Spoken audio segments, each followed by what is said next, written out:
조선야담 이야기 시작합니다.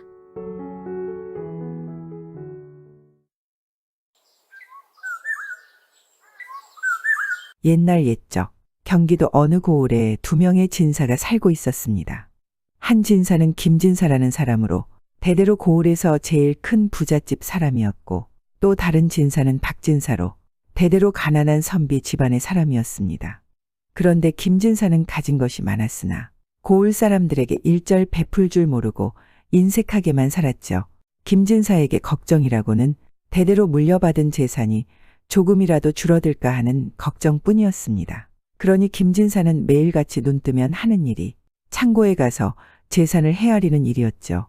하루는 김진사가 창고에 쌓아둔 재산을 헤아리는데 도무지 늘지는 않고 재산이 점점 줄어드는 게 아니겠습니까? 김진사는 고민하다 조상묘를 잘 못 써서 그런가 하고 풍수쟁이를 불러다 조상묘를 더 좋은 곳으로 이장하려 하였습니다.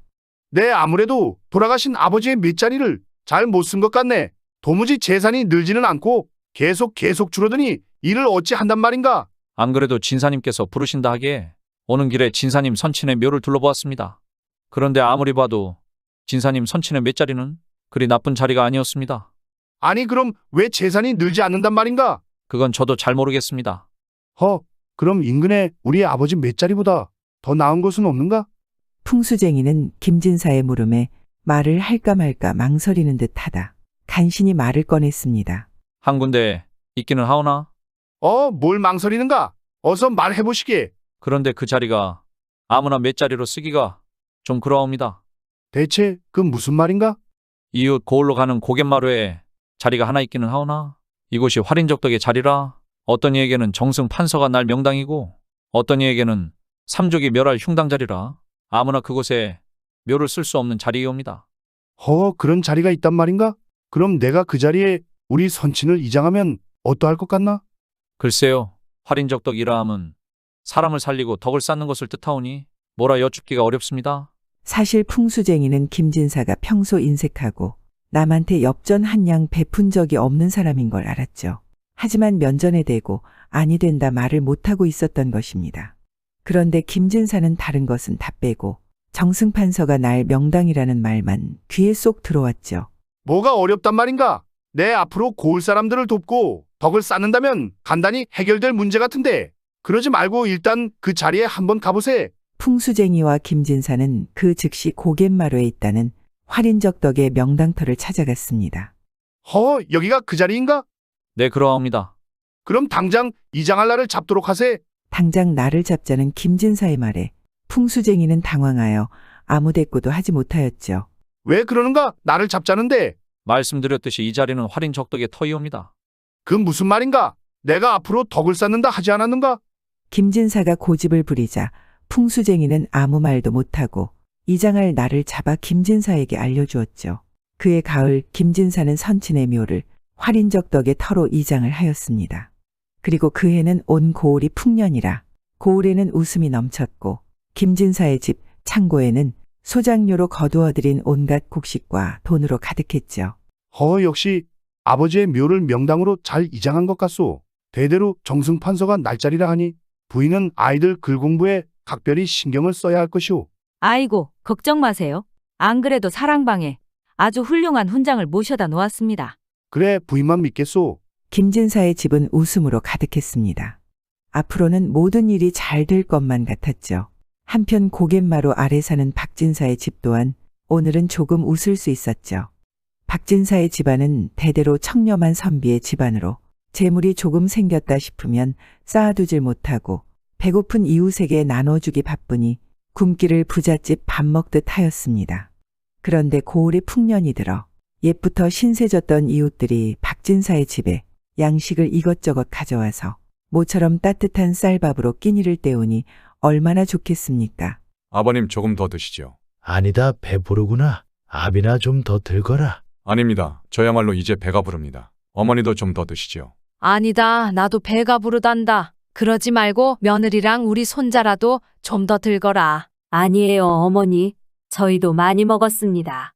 박진사의 가족은 노부모와 박진사 내외 그리고 아들 5 식구였습니다.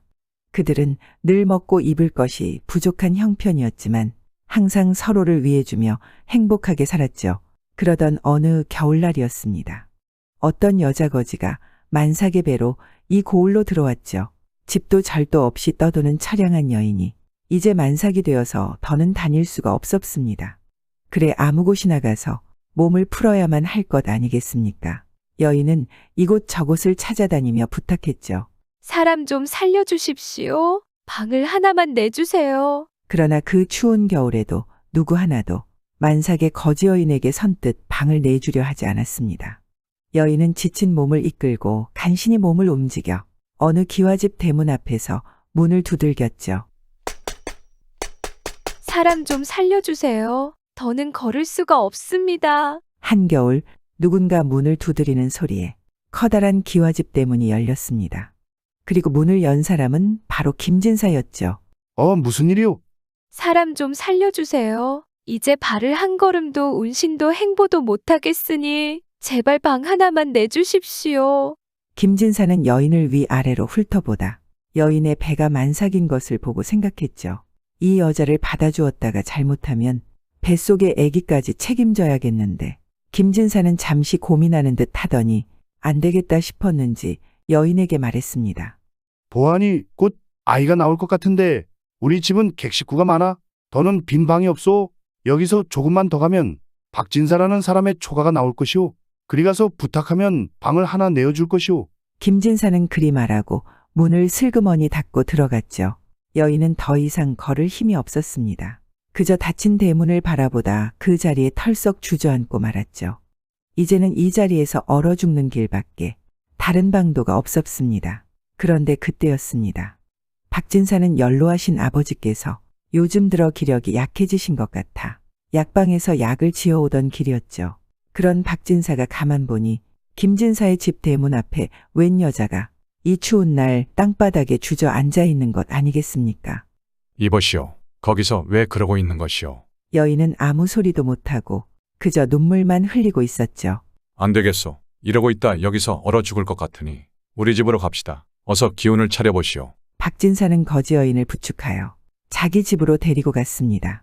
박진사가 만삭의 여인을 데려오자 식구들 모두 처음에는 깜짝 놀랐으나 이내 사정을 알고서 여인에게 방을 내주고 방에 불을 뜨겁게 떼주었죠. 그리고 박진사의 부인은 여인이 며칠간 굶은 것 같아 서둘러 밥을 지었습니다. 온 집안은 소식 없이 온 손님 때문에 분주하였죠. 그런데 갑자기 방에서 아기 울음소리가 들려왔습니다. 마침내 아기가 태어난 것이죠. 놀란 식구들은 서둘러 집 대문에 금줄을 두르고 부엌에서는 미역국을 끓였습니다. 아이는 잘생긴 아들이었죠. 아이고 조금만 늦었으면 큰일 날 뻔했소. 고맙습니다. 여인은 아이를 안고 하염없이 눈물만 흘렸습니다. 나중에 알고 보니 본래 이 여인은 여염집 부인이었는데 남편은 오랫동안 병으로 골골하다가 그만 죽어버렸고 가진 재산도 없고 만삭의 몸으로 일도 못하다 보니 그동안 걸식을 하며 살아온 것이었습니다. 여보 저 부인의 처지가 참 딱하오. 이왕에 좋은 일을 했다면 끝까지 잘해봅시다. 거참. 내가 할 소리요 그려. 그래 저 산모가 제 구실을 할 때까지 우리가 데리고 있읍시다. 그렇게 박진사의 집에는 식구가 둘이나 늘었습니다. 그리고 꼬박 3년의 세월이 흘렀죠. 그 3년 동안 김진사의 집은 집안의 우환이 끊이질 않았습니다. 어찌된 영문인지 식구들이 돌아가면서 병치레를 하더니 집안의 가축이며 논밭의 작물들이 하나같이 빼빼 말라 죽지 않겠습니까? 그러더니 급기야 김진사에게도 병이 찾아왔죠. 아이고 부인, 내 아무래도 아버님 묘를 잘못 이장한 것 같소. 그러게요. 아버님 산소를 이장한 뒤부터 이렇게 병고가 끊이질 않으니 하루라도 빨리 원래 자리로 이장을 하시지요. 활인적덕의 명당이라 하더니 내 덕이 많이 부족한가 보. 결국 김진사는 급하게 선친의 묘를 원래 자리로 옮겼습니다. 하지만 이미 가세는 기울고 몸도 병들어 김진사의 집은 끼니를 걱정하는 신세가 되고 말았죠. 한편 박진사의 집에서는 아이고 아이고 하는 곡소리가 들려왔습니다. 연로하신 박진사의 아버지가 돌아가신 것이죠. 박진사는 서둘러 아버지를 모실 맷자리를 찾아 나섰지만 도무지 마땅한 자리가 없었습니다. 그래 이웃 고을로 가는 고갯마루에 앉아 있는데 그때 늙은 중 하나와 젊은 중 하나가 지나가면서 하는 이야기를 박진사가 들었죠. 스님, 이 자리가 그 자리입니까? 함부로 말하지 말아라. 그래도 제가 스님에게서 배운 바대로는 이 자리가 썩 좋습니다. 함부로 하지 말라는데 그러는구나. 그래도 땅을 보는 제 눈이 생겨서 그냥 있을 수가 없나이다. 저 자리가 제가 보기에는 정승판서가 날 자리인데요.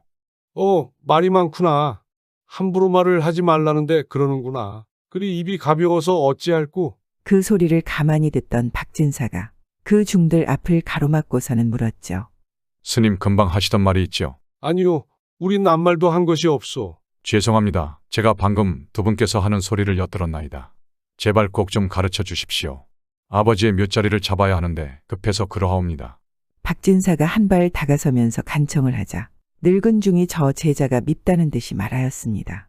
거참 저놈의 입이 어찌나 저리 새털만큼 가벼운지 대기 들었다니 들은 그대로요. 허나 저 자리가 반드시 명당이라고는 할 수가 없소. 활인적덕의 터이니 평소에 덕을 쌓은 사람만 저 자리에 묘를 쓸 수 있소. 그렇지 않고 함부로 묘를 썼다가는 대가 끊길 자리요. 하오면 스님, 제가 지금까지 살아온 이야기를 해드릴 테니 저의 아버지를 저 자리에 모셔도 되는지 스님께서 한번 평가해 주실 수 있겠습니까?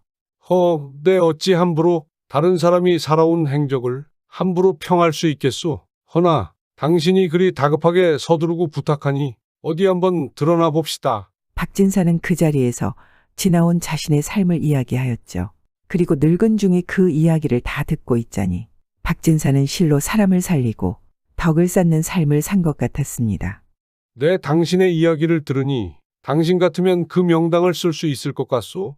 자, 내가 산수도를 하나 쳐주고 나를 잡아주겠소. 늙은 중은 그렇게 말하고 산수도를 그려주고 또 매장할 날을 알려주고는 휘적휘적 걸어가더니 이내 사라지고 말았습니다. 박진사는 그 중의 말대로 아버지의 장례를 마쳤죠. 그리고 3년상을 치르고 나니 그 어렸던 아들이 과거 시험에서 장원을 하지 않았겠습니까? 박진사는 이후에도 늘 겸손한 삶을 살았으며 재물을 쌓아두지 않고 배고픈 이웃들과 나누고 살았다죠. 그렇게 덕을 쌓아서인가요? 박진사의 아들은 훗날 임금의 총애를 받는 정승이 되었고 거지 부인의 자식도 당당히 과거의 급제에 훗날 정승의 자리에 올랐다 합니다. 그러니 임금이 두 정승의 사연을 듣고 감탄하며 박진사의 이야기를 글로 옮겨 후대에 전하도록 명하였다고도 전해집니다. 사람이 아무리 좋은 명당터를 가진들 덕을 쌓지 못하면 그것은 명당이 아니라 흉지로 변해버리고 마니 어디 명당이 따로만 존재하는 것은 아닌 것 같습니다. 불교에서는 선행과 그 과보로서 받는 것을 복덕이라 한다죠. 복덕이 함께하는 삶. 어쩌면 그 삶의 방식에 사람들이 그토록 찾아 헤매이는 명당이 있지 않을까요? 계십니까? 누구세요? 혹시 찬밥이라도 좀 얻을 수 있을까? 염치불구하고 이렇게 찾아왔습니다. 아이고, 이 추운 날 고생이 많으시네요. 밥을 좀 드릴 테니 우선 들어오셔서 따뜻한 방에서 몸 좀 녹이세요. 네, 감사합니다. 그런데 제가 딸린 식구들이 좀 있습니다. 네, 걱정 마시고 날이 추우니 어서들 들어오세요. 감사합니다. 구독과 좋아요와 함께 오늘도 좋은 날 되세요.